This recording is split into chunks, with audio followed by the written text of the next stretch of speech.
En nombre del Padre, y del Hijo, y del Espíritu Santo. Recibe un cordial saludo el Padre Miguel Ángel Subriera, aquí con ustedes. Es como siempre un placer saludarlos, deseándoles a cada uno de ustedes la paz, la alegría, la armonía en sus vidas. Les recuerdo que es una decisión. No es ausencia de problemas, no es que todo esté bien, simplemente es decidirnos y optar por la paz, por la tranquilidad. Muchísimas gracias por darte el tiempo y la oportunidad de ver este video y compartirlo con tus amigos, familiares y seres queridos para seguir evangelizando. Te invito a que pongas todas tus intenciones y necesidades en los comentarios de mi canal de YouTube, para que cada vez que yo celebre la Santa Misa le pueda ofrecer a nuestro Padre Dios todas tus intenciones y necesidades que cada uno de nosotros tenemos. Te invito a que iniciemos este día alabando y glorificando a Dios por el don de la vida, por el don de estar todavía aquí en este mundo. Solamente Dios sabe lo que nos depara este día, solamente Dios sabe lo que tenemos que enfrentar. Pero lo importante es recordar las palabras de San Pablo a los filipenses: todo lo puedo en Cristo que me fortalece. Casi todos nosotros tenemos una o varias citas favoritas de la Biblia con la cual nos identificamos. Así que yo te invito a que pienses en cuál es esa cita favorita que tienes de las Sagradas Escrituras y que me lo compartas en los comentarios del canal de YouTube, que me puedas decir: esta es mi cita favorita de la Biblia, o yo me siento identificado o identificada con esta cita de la Biblia por diferente razón. Te digo, en este momento se me vino a mí a la mente esa de San Pablo: todo lo puedo en Cristo que me fortalece. Pero hay tantas y tantas citas, tanto salida de los labios de nuestro Señor Jesucristo o de los apóstoles. Así que yo te invito a que por favor nos me hagas saber en los comentarios cuál es tu cita favorita. Vamos a escuchar la primera lectura, vamos a escuchar también el Evangelio y la reflexión, y vamos a pasar unos minutos en presencia de nuestro Padre Dios, agradeciéndole por este día más de vida. Muchísimas gracias por suscribirte a mi canal y compartirlo con tus amigos, familiares y seres queridos. La primera lectura está tomada del libro de los Hechos de los Apóstoles, capítulo 11, versos del 19 al 26. En aquellos días, algunos de los que se habían dispersado, huyendo de la persecución desatada después de la muerte de Esteban, llegaron hasta Fenicia, Chipre y Antioquía, pero predicaban el Evangelio solamente a los judíos. Sin embargo, hubo entre ellos algunos chipriotas y cirinenses que al llegar a Antioquía comenzaron a dirigirse también a los griegos y a predicarles el Evangelio del Señor Jesús. Y como la mano del Señor estaba con ellos, muchos se convirtieron y abrazaron la fe. Cuando llegaron estas noticias a la comunidad cristiana de Jerusalén, Bernabé fue enviado a Antioquía. Llegó Bernabé y, viendo la acción de la gracia de Dios, se alegró mucho, y como era hombre bueno, lleno del Espíritu Santo y de fe, exhortó a todos a que firmes en su propósito permanecieran fieles al Señor. Así se ganó para el Señor una gran muchedumbre. Entonces Bernabé partió hacia Tarso en busca de Saulo, y cuando lo encontró, lo llevó consigo a Antioquía. Ambos vivieron durante todo un año en esa comunidad y enseñaron a mucha gente. Allí en Antioquía fue donde por primera vez los discípulos recibieron el nombre de cristianos. Palabra de Dios. Te alabamos, Señor. Muy interesante. Pero bueno, ahora vamos a escuchar el Evangelio de este día y después vamos a dar la reflexión de la primera lectura y del Evangelio, para concluir con una oración frente a nuestro Padre Dios, para que por favor no te vayas y te quedes hasta el final.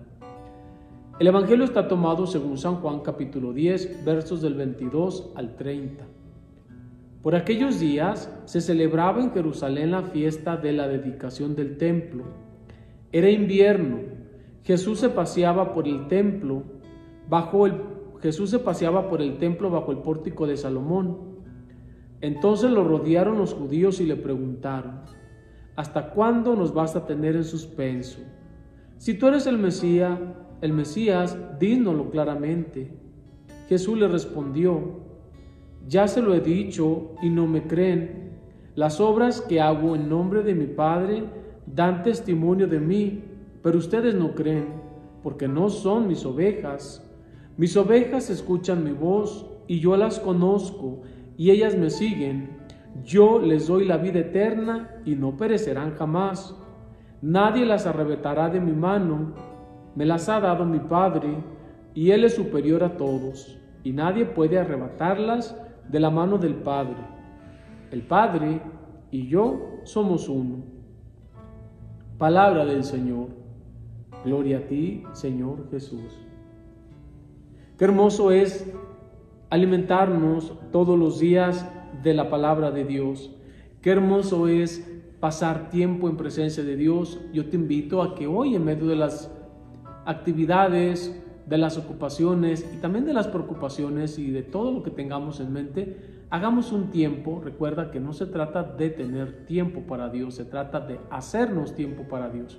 Así que te invito a que busques un momento en el día para que te pongas en presencia de Dios, para que te alimentes de la palabra de Dios. Muchos de nosotros, muchos católicos, no tenemos la costumbre o el hábito de leer las Sagradas Escrituras todos los días.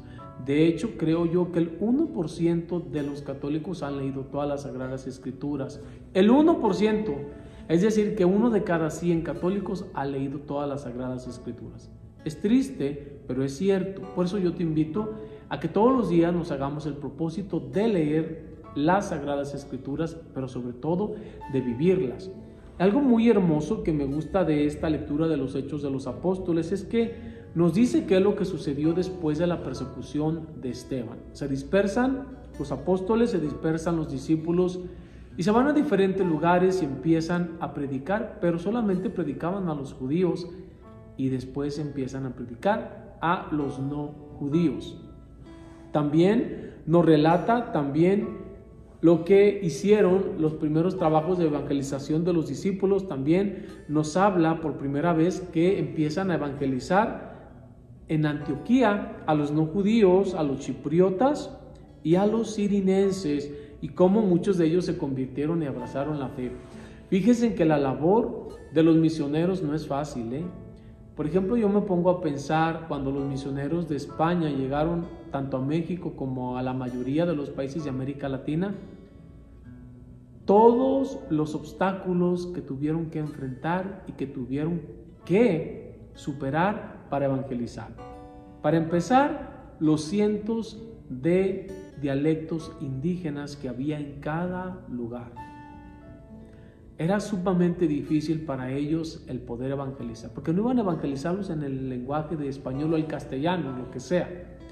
Tenían que evangelizarlos en el dialecto indígena de ese lugar, de esa localidad, porque eran cientos de dialectos indígenas. Por otro lado, no había carreteras, no había Facebook, no había teléfono, no había WhatsApp, no había ninguna de la tecnología que tenemos hoy en día. No era de que ellos iban de casa en casa, porque los indígenas no vivían en pueblos, vivían muchos de ellos en los cerros, vivían separados uno del otro. De hecho, a mí todavía me tocó cuando fui a misiones a varios lugares en México, no sé si todavía hoy en día, pero puede ser que sí, o quizá en el lugar donde tú vivas, que sepas que hay personas que no les gusta vivir en medio de mucha gente, y hay personas que viven en lugares aislados, y solamente a veces vive una pareja, dos parejas, 2 o 3 familias, lo cual a veces es costumbre. Hay de todos los gustos. Hay personas que les gusta vivir en una ciudad con tanto smog, con tanto ruido, y hay personas que les gusta la paz, la tranquilidad, y no les gusta vivir en medio de tanta gente. Bueno, pues los indígenas así era, la gran mayoría de ellos, claro. Había sus excepciones, como Tenochtitlan, que era la Ciudad de México antes de que se llamara México, pero la gran mayoría de los indígenas vivían separados, vivían aislados. Entonces los misioneros se enfrentaron con muchos obstáculos. ¿Qué quiero decir con esto? ¿Por qué menciono todo esto? Pues precisamente para darnos cuenta que la labor que hicieron de evangelizar, de misionar los primeros discípulos, pues no fue fácil. No se dieron por vencidos. Y es que es cierto, las cosas buenas en esta vida, por lo regular, cuestan mucho. Así que yo te invito a que tú pienses cuáles son los retos más importantes que tú tienes en este momento de tu vida. A lo mejor si eres un estudiante, bueno, pues el continuar con tus estudios, a lo mejor algún proyecto que tienes entre manos, que si bueno, quiero empezar mi propio negocio, pero me pongo a pensar en todos los obstáculos, en todas las cosas que posiblemente me dicen, ¿sabes qué? No abras este negocio. En el aprender un idioma, el decir, no, pues esto me va a costar mucho, es muy difícil, no soy bueno para los... No sé, hay tantos proyectos, hay tantas cosas que nosotros nos planteamos todos los días. Así que te vuelvo a repetir, por lo regular las cosas buenas cuestan. Las cosas buenas cuestan, sacar una carrera, una profesión cuesta, aprender un idioma cuesta, moverte a otro país y aprender la cultura, aprender el idioma, adaptarte, cuesta. El tener buena comunicación con tu esposo, con tu esposa, cuesta. El ser disciplinado o disciplinada para todo, cuesta. El levantarte todos los días, aunque estés cansado o cansada y tienes que irte a trabajar, cuesta mucho. Entonces vuelvo a repetir, las cosas buenas cuestan y no fue la excepción para estos apóstoles y para estos discípulos. Más sin embargo, siempre queda esa satisfacción de decir, hice lo que pude, me costó disciplina, me costó esfuerzo, me costó cansancio, pero lo hice, lo logré. A veces sabemos personas que preferimos quedarnos en nuestra zona de confort, en nuestra comodidad y decir, no, mejor no lo hago. Dice por ahí un dicho, ¿para qué me arriesgo? Mejor no. Entonces hay personas que sí cuesta mucho. Me decía un amigo el día de hoy, él está construyendo su propia casa, y pues claro, le está costando bastante, ¿no? Muchísimas horas de esfuerzo, de sacrificio, de dormir 2-3 horas, pero pues está nuevamente ahí esa satisfacción. Digo, mira, ya que termines de hacer tu casa, pues vas a poder decir, lo logré, lo pude hacer. Y es un ejemplo, pero de esos te puede dar muchísimos más, tanto en tu hogar, en tu relación con tu esposo, con tu esposa, con tu novio, con tu novia, con tu amigo, con tu amiga, con esa persona en el trabajo, con tus planes, con tus proyectos, qué sé yo. Lo mismo de decir es que tengo ganas de rezar, soy una persona que no rezo todos los días, pero quiero empezar a hacer. Entonces dice, bueno, hoy empecé a rezar 20 minutos, mañana 20 minutos, la próxima semana media hora y así. Y dices tú, bueno, me quedé dormido a media oración o me quedé cansado o cansada, no importa. Lo importante es que estamos tratando, que estamos nosotros haciendo todo lo mejor para que no solamente eso quede en buenas intenciones. Así que yo te invito nuevamente a que nos motivemos y que aprendamos de estos discípulos, de estos primeros cristianos. Y algo muy interesante, muy interesante, por favor presten atención. Fíjese lo que dice, Aquí nos habla que Bernabé partió hacia Tarso en busca de Saulo. ¿Quién es Saulo? Saulo será San Pablo, pero aquí todavía se llama Saulo, lo cual quiere decir que todavía no recibía la misión de Dios. Ojo, cuando en las Sagradas Escrituras se le cambia el nombre a una persona, es porque esa persona está recibiendo una misión muy importante de Dios. Le recuerdo a Abraham. Abraham era antes de Abraham, era Abraham, luego después fue Abraham. Pedro era Kefas, era Pedro, después era Kefas, y ahora Saulo será San Pablo. Muy interesante. Entonces aquí todavía es Saulo, todavía no es Pablo. Y nos dice que en Antioquía fue donde por primera vez los discípulos recibieron el nombre de cristianos. Por primera vez en Antioquía se les da a los discípulos el nombre de cristianos, es decir, que antes de Antioquía no se les decía cristianos, hoy sí. ¿Y qué quiero decir con esto? Aquí hay muchísima confusión porque dicen, oigan, los católicos, ustedes no son cristianos. Claro que somos cristianos. ¿Por qué somos cristianos? Porque nos identificamos con Cristo como el Hijo de Dios, porque seguimos a Cristo, por eso somos cristianos. Entonces, la religión cristiana no es nada más aquellos que, yo soy cristiano, yo soy cristiana.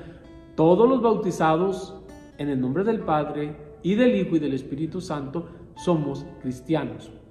¿Queda claro? Entonces, yo soy católico y yo soy cristiano, pero no todo, miren, algo muy importante, todos los católicos somos cristianos, pero no todos los cristianos son católicos. Así de sencillo, lo vuelvo a repetir. Todos los católicos somos cristianos, pero no todos los cristianos son católicos. ¿Por qué? Pues muy sencillo, porque no todos los cristianos creen en la Iglesia Católica, pero sobre todo no todos los cristianos están en unidad. De hecho, hay muchas ramas diferentes de cristianos, No todos los cristianos creen en lo mismo, no todos los cristianos tienen los mismos pastores, no todos los cristianos tienen los mismos fundadores. Así que ese es un dato muy interesante que no sé si tú lo sabías, que en Antioquía por primera vez se le llama a todos los seguidores de Cristo cristianos. Te invito a que por favor me hagas saber en los comentarios cuál fue tu reflexión personal de la primera lectura y del Evangelio de hoy, que también me hagas saber cuál es tu cita favorita o con cuál cita bíblica te identificas más. Muchísimas gracias por suscribirte a mi canal, por compartirlo con tus amigos, familiares y seres queridos, porque de esta manera me ayudas a evangelizar. Esta bendición va para ti, tus amigos, familiares y seres queridos. Pido a Dios que nos libre de todo peligro, enfermedad, accidente y mal. El Señor esté con ustedes. La bendición de Dios Todopoderoso, Padre, Hijo y Espíritu Santo, descienda y permanezca con cada uno de ustedes. Soy el Padre Miguel Ángel y los invito a que juntos permanezcamos en sintonía con Dios. Hasta mañana, si Dios quiere.